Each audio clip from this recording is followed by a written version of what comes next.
दोस्तों, ये कहानी कर्मों के फल पर आधारित है। कहानी बड़ी ही ज्ञानवर्धक है, इसीलिए इस वीडियो को पूरा देखना।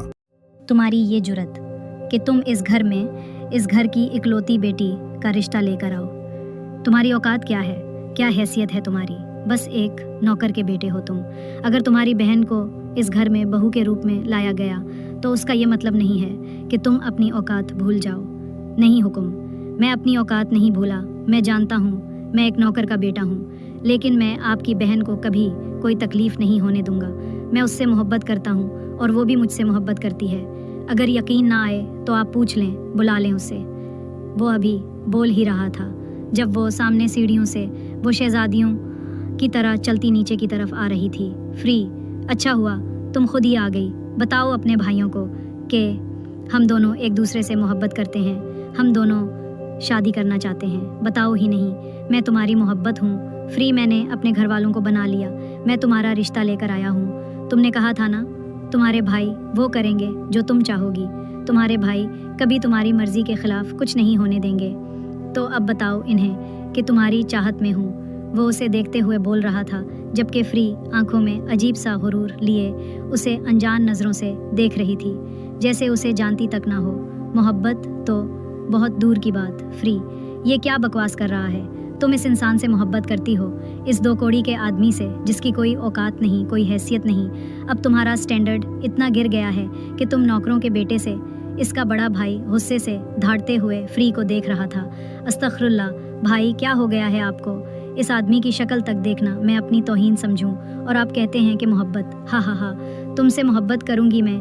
मेरे एक वक्त का खर्चा भी उठा सकते हो तुम, हमारा बाप। सारी ज़िंदगी हम हवेली वालों की नौकरी करता रहा और तुम 4 जमातें पढ़कर मेरे लिए रिश्ता लेकर आ गए। तुम्हारी इतनी औकात है कि तुम नज़र उठाकर भी मुझसे बात कर सको। तुम्हारी बहन इस घर की बहू इसलिए है। अगर ऐसा था तो तुमने क्यों कहा कि तुम मुझसे मोहब्बत करती हो और मैं तुम्हारे घर रिश्ता लेकर आऊँ? वो आंखों में अब तक चाहतों का जहां लिए उससे सवाल कर रहा था, ताकि तुम्हें बता सकूं कि तुम्हारी औकात क्या है। तुम 2 टके के आदमी महलों में बारात लाने के ख्वाब देख रहे थे और औकात तुम्हारी गटर वाली है। तुम्हारी बहन भी ज़्यादा दिन यहाँ न टकती अगर बाबा को पता न चल जाता कि वो प्रेग्नेंट है। चलो, तुम्हारी बहन के वजूद से तो फिर हमें फ़ायदा हुआ है, उस ख़ानदान का वारिस मिला है। लेकिन तुमने तो सीधे ही महलों में आने के लिए यहाँ रिश्ता लाने से पहले ये तो सोच लेते कि तुम्हारी बहन को मेरा भाई कुछ खास पसंद नहीं करता। तुम्हारी बहन मेरे भाई की दुल्हन तो बन गई है, लेकिन उसकी औकात एक नौकर से ज़्यादा नहीं है। तुम मुझे एटीट्यूड दिखाकर चलते थे, मेरी नौकर होकर यूनिवर्सिटी में मेरे सामने अकड़ कर चलते थे। वो तुम्हें ज़मीन पर लाना तो ज़रूरी था ही। तुम्हारी औकात पता चल गई हो। तुम जैसे इंसान पर थोकना भी मैं अपनी तौहीन समझती हूँ और मैं तुमसे मोहब्बत करूँगी। तुम तो मेरी जूती के बराबर नहीं हो और मैं तुम्हें अपने सर का ताज बनाऊंगी। भाई उसे उसकी औकात याद दिलाकर उस हवेली से बाहर फेंकवा दी। अपनी बात मुकम्मल करती वापस ऊपर चली गई थी, जबकि उसका ये बदला हुआ रूप सामने खड़े उस इंसान से बर्दाश्त नहीं हुआ था। सुनना नहीं तुम लोगों ने मेरी बहन ने क्या कहा? उस आदमी को उसकी औकात याद करवाकर उसे हवेली से बाहर फेंकवा दो, उसने सामने खड़े मुलाजमों से कहा था। हवेली मुलाजमों से बड़ी हुई थी और उनमें एक इंसान वो था जो अपने बेटे के साथ आज उसका रिश्ता लेकर आया था। उसे धक्का मारा गया तो वो हालात के सामने गूंगी बहरी बेटी तड़प कर उसकी तरफ भरी थी। जब सीढ़ियों से की ऊपर जाते आदमी ने के एक जुमले में उसके पैरों में जंजीरें डाल दी। अगर बाप भाई का गम इतना खाए जा रहा है तो तलाक नहीं लेकर दफा हो जाओ उनके साथ ही। मुझे वैसे भी तुम्हारी कोई ज़रूरत नहीं। उसके बाप ने हाथ जोड़े थे और वो खामोशी से आंसू पीती उस आदमी के पीछे सीढ़ियाँ चढ़ती, जैसे अपने बाप भाई से जुड़ा हर ताल्लुक़ ख़त्म कर गई थी। हुक्म जी, वो बीबी जी के भाई ने खुदकशी कर ली। नौकर भागता हुआ कमरे में आया था, तो मैं क्या करूँ? उसने एक नज़र अपनी बीवी को देखते हुए रवा चुका को नौकर से पूछा था। हुक्म, वो राशिद अपने जवान बेटे की मौत बर्दाश्त नहीं कर सका। शाम 3 बजे दोनों बाप बेटे का जनाजा है। नौकर निगाहें चढ़ाकर बोला, जबकि सामने खड़ी लड़की को अपना कल जाम बर्बाद होता नजर आया। तो वो फिर से सवालिया अंदाज में बोला था, जबकि नौकर ने बस एक नज़र बदबनी आंसू बहाती राशिद की बेटी को देखा। कुछ नहीं। हुक्म, मुझे लगा शायद आप जाएंगे वहाँ। वो हवेली का पुराना वफादार मुलाजिम था। उसने अपनी सारी ज़िंदगी हवेली में मुलाजमत करते गुजार दी। मैंने किसी का ठेका नहीं ले रहा था। वो कितना वफादार था ये तो अब हवेली का बच्चा बच्चा जानता है। जलील इंसान था तो मुलाजिम, लेकिन ख्वाब उसने उस महल में राज करने की देखे थे। इस घर से अगर कोई भी उसके या उसके बेटे के जनाजे पर जाएगा तो उसका मुझसे या फिर मेरे बच्चे से कोई ताल्लुक़ नहीं होगा। उसने यकीनन पीछे बैठी राशिद की बेटी को ही सुनाया था। अहमद भाई मुझे ले चलें। वो भी न जाने और क्या क्या कहने वाला था। जब उसे अपने पीछे से आवाज़ सुनाई दी, उसने बेयकीनी से पलट कर देखा था। کہاں لے کر جائے گا تمہیں احمد؟ اس نے پلٹ کر اس سے پوچھا تھا جب وہ اٹھ کر کھڑی ہو گئی۔ میرے باپ بھائی کے جنازے پر وہ اس کی آنکھوں میں آنکھیں ڈال کر بولی تھی، اور یقیناً ان 9 سالوں میں اس نے پہلی دفعہ اپنی بیوی کی آنکھوں کا رنگ دیکھا تھا۔ اگر وہاں جاؤ گی تو مجھ سے ہر تعلق توڑ کر جانا ہوگا۔ وہ اسے دیکھتے ہوئے جیسے اس کے سامنے امتحان رکھ رہا تھا۔ جب وہ تلخی سے مسکرائی، آپ کے ساتھ میرا تعلق ہے ہی کتنا درانی صاحب، صرف رات اس بستر پر آپ کو یاد آ جاتا ہے کہ میں آپ کی بیوی ہوں۔ سارا دن مجھے ذلیل کرتے ہیں اور پھر بات پر مجھے یہ یاد دلایا جاتا ہے کہ میں نے آپ کے خاندان کے وارث کو پیدا کر دیا ہے، اس لیے میں اس گھر پہ ابھی تک موجود ہوں، ورنہ میں کیا، میری اوقات کیا، میں آپ کے پیر کی جوتی کی دھول بھی نہیں۔ یقین کیجئے آپ کے ساتھ جڑا میرا رشتہ اتنا مضبوط ہرگز نہیں ہے کہ آپ کی خاطر میں اپنے باپ بھائی کا جنازہ چھوڑ دوں۔ او تم مجھ سے طلاق چاہتی ہو؟ وہ اب تک اس کی جرت پر یقین نہیں کر پایا تھا۔ یقین کیجئے آپ سے الگ ہونے کا کوئی افسوس نہیں ہوگا۔ محبت کرتی ہوں، تمہارے لیے جان دے سکتی ہوں، تم جو کہو گے میں کروں گی۔ برلاس خدا کے لیے میری محبت کو مت ٹکراؤ، تم جو کہو گے میں کروں گی، خدا کے لیے میرے ساتھ ایسا مت کرو۔ تمہاری خاطر میں گھر چھوڑ کر بھاگ آئی تھی، اپنے باپ بھائی کی عزت کو داؤ پر لگا دیا تھا، خدا کے لیے میرے ساتھ یوں نہ کرو۔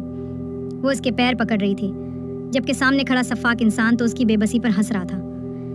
کہاں گیا تھا وہ محبت کے دعوے کرنے والا انسان؟ کہاں گیا تھا اس کی محبت میں تڑپنے والا انسان؟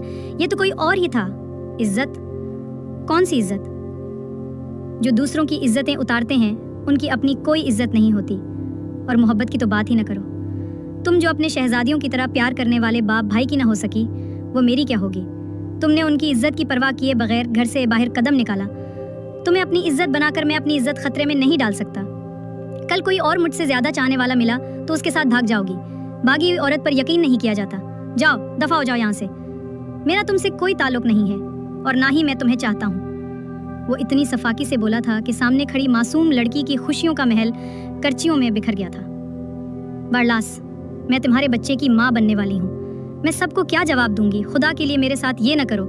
تم تو مجھ سے محبت کے دعوے کرتے تھے، تم تو کہتے تھے کہ تم مجھ سے محبت کرتے ہو، عشق کرتے ہو۔ یہ ہے تمہاری محبت؟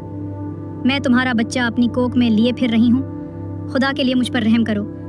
میرے بھائیوں کو پتہ چل گیا تو وہ میرا قتل کر دیں گے، سب کچھ ختم ہو جائے گا۔ برلاس، یہ ہماری محبت نشانی؟ چٹاخ، خبردار جو اپنی بغیرتی کو میری محبت کی نشانی کا نام دیا۔ ارے تم کیا محبت کرو گی جو اپنے گھر سے بھاگتے ہوئے ایک لمحے کی سوچ نہ لا سکی؟ اور کیا ثبوت ہے تمہارے پاس کہ تمہارے پیٹ میں پلنے والا بچہ میرا ہے؟ اگر تم میرے ساتھ سو سکتی ہو تو نہ جانے کتنے مردوں کے ساتھ سوئی ہوگی۔ جاؤ، دفع ہو جاؤ یہاں سے۔